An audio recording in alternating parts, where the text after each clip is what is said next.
আমি গতকাল আপনার শেরেবাংলা কৃষি বিশ্ববিদ্যালয়ের একটা অনুষ্ঠানে গিয়েছিলাম। সেখানে ভাইস চ্যান্সেলর বলেন যে স্যার, এর আগে তো আমি সব ছেলেদের সিট দিতে পেরেছি, এবার আমার মেয়ে বেশি হয়ে গেছে, 60% এবার আমরা আমাদের গ্রামে ছাত্রী ভর্তি হয়েছে। তার মানে মেয়েরা এখন লেখাপড়ায় অনেক দূরে গিয়ে যাচ্ছে, ছেলেদেরকে বাইপাস করে যায়। কি তোরা খুশি হও নাই? তালি দেওয়া করে এই কাজটা কিন্তু করেছিলেন আমাদের নেত্রী বেগম খালেদা জিয়া। তিনি মেয়েদের লেখাপড়া একেবারে ক্লাস 12 পর্যন্ত অবৈতনিক করে দিয়েছিলেন। ফলে আজকে আর মেয়েদেরকে কিন্তু ক্লাস 12 পর্যন্ত কোনো বেতন দিতে হয় না।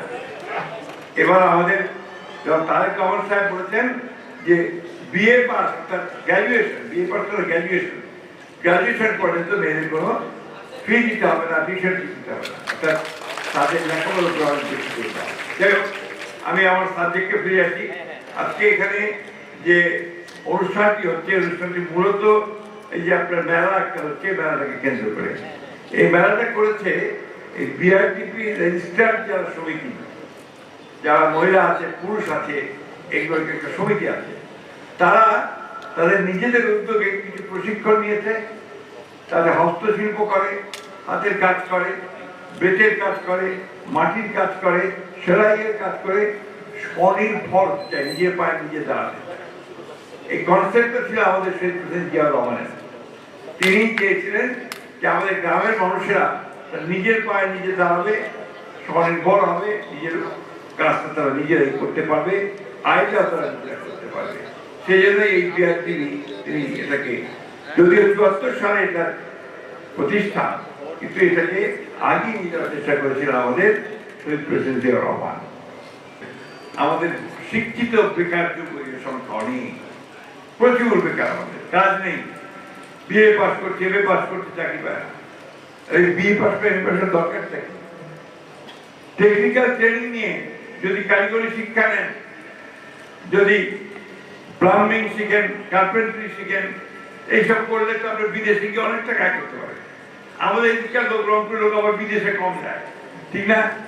মধ্যপ্রাচ্যে দেখবেন কুমিল্লা, নোয়াখালী, আপনার বরিশাল, এইসব এলাকার লোকদের বোঝায়, ফলে তাদের অভাব অনেক কমে। আর আমাদের এদিককার লোক জামায় থাকে না, বাড়ির দিকে থাকে, কি ঠিক কিনা? আমি ঠিক কথা বলছি কিনা? আমার এতদিনকার অভিজ্ঞতা থেকে বলছি, যেতেই চান আপনারা একটু চেষ্টা করেন নিজেরা, যাতে করে বিদেশে যেতে পারে আপনাদের ছেলেমেয়েরা টেকনিক্যাল ট্রেনিং নিয়ে, স্কিল ট্রেনিং নিয়ে, এবং তাতে করে আপনাদের পরিবর্তন, আমাদের অবস্থার পরিবর্তন হবে। একটা এলাকার পরিবর্তন ভাই কেউ করে দিতে পারে না, নিজেদের চেষ্টাটা লাগে, লিডারশিপ লাগে, নেতৃত্ব লাগে। ওই নেতৃত্ব আমি অনুরোধ করবো আমাদের নেতারা যেন সেই নেতৃত্ব দেন, যাতে করে এই এলাকার উন্নয়নটা আমরা নিজেরাই আদায় করে নিতে পারি, করতে পারি। আমাদের অনেক সম্ভাবনা আছে, সেই সম্ভাবনাগুলো আমাদেরকে কাজে লাগাতে হবে। আজকে আমি বক্তব্য দীর্ঘ করবো না, আমাদের ছেলেমেয়েরা কষ্ট বাচ্চাদের বসে আছে, আপনারা এখানে বসে আছেন। আসলে সরকারের তরফ থেকে আমাদের অনেক কাজ আছে, কিন্তু আমরা সাধারণ মানুষের অনেক খবর রাখি না, রাজনীতির মানুষেরা আরো খবর রাখি না, কারণ আমরা সব সময় রাজনীতি করি। আমি গতকালও বলেছি, এর আগে একটা মিটিংয়ে বলেছিলাম, বগুড়ায়ও বলেছি, যে বাংলাদেশের মানুষের একটা আপনার স্বভাব আছে, স্বভাবটা কি রাজনীতি করা। সে যেই হোক, আমরা আপনার একেবারে গ্রামের মানুষ থেকে শুরু করে আপনার মন্ত্রী পর্যায়ে, অপোজিশন পর্যায়ে সব দেখবেন সারাক্ষণ রাজনীতির কথা বলে। রবীন্দ্রনাথ ঠাকুর নাম আপনি সবাই শুনছেন, রবীন্দ্রনাথ ঠাকুর বিখ্যাত কবি, বিশ্বকবি, তিনিও 150 বছর আগে তিনি উপলব্ধি করেছিলেন এই কথা। তিনি বলেছিলেন, কবিতা লিখেছিলেন, কবিতার নাম হচ্ছে দুরন্ত আশা। তিনি বলেছিলেন, কাগজ নেড়ে উচ্চ স্বরে পলিটিক্যাল তর্ক করে, মাথায় ছোট বহরে বড় বাঙালি সন্তান। ইহার চেয়ে হতেন যদি আরব বেদুইন, চরণতলে বিশাল মরু, দিগন্তে বিলি, অর্থাৎ গতিবাদ। সারাক্ষণ এই রাজনীতির কটকটানি না করে আমি যদি আপনার বেদুইনও হতাম, তাও আমি ঘোড়া যাবে, উঠ যাবে, আমি ছুটতাম কাজের জন্য, গতির জন্য। এই কথাটা আমাদের মাথাতে আনতে হবে। আমরা রাজনীতি তো করতেই হবে, রাজনীতি ছাড়া তো দেশ চলবে না, রাষ্ট্র চলবে না। সেই সঙ্গে কাজ করতে হবে, সেই কাজগুলো হচ্ছে মানুষের কল্যাণের জন্য, রাষ্ট্রকে গঠনের জন্য। প্রিয় সুধীবৃন্দ, ভাই ও বোনেরা এবং আমার সন্তানেরা, একটা জিনিস ভাই খুব পরিষ্কার করে বলতে চাই, এলাকার উন্নয়নের জন্য খুব ক্ষুদ্র রাজনীতি করবেন না, একটু বড় উদাহরণ হবে, সংকীর্ণতা রাখবেন না, সবাই মিলে একসাথে কাজ করবেন, যাতে করে এই পিছিয়ে পড়া এলাকাগুলো আমরা উন্নয়ন করতে পারি। এই জিনিসটা মাথার মধ্যে রাখবেন। আর যারা ব্যবসা বাণিজ্য করেন রংপুরের, তাদের অনুরোধ করবো শুধুমাত্র ওই ঠিকাদারি পিছিয়ে দৌড়ায় না, একটু বিনিয়োগ করেন, ইনভেস্টমেন্ট করেন, আমাদের সঙ্গে যোগাযোগ করেন, আমরা আপনাদের দেবো। এখন অনেক ইনভেস্টমেন্টের সুযোগ এসছে, অনেক টাকা দেওয়া হবে যারা বিনিয়োগ করতে চান, নতুন নতুন কারখানা করতে চান।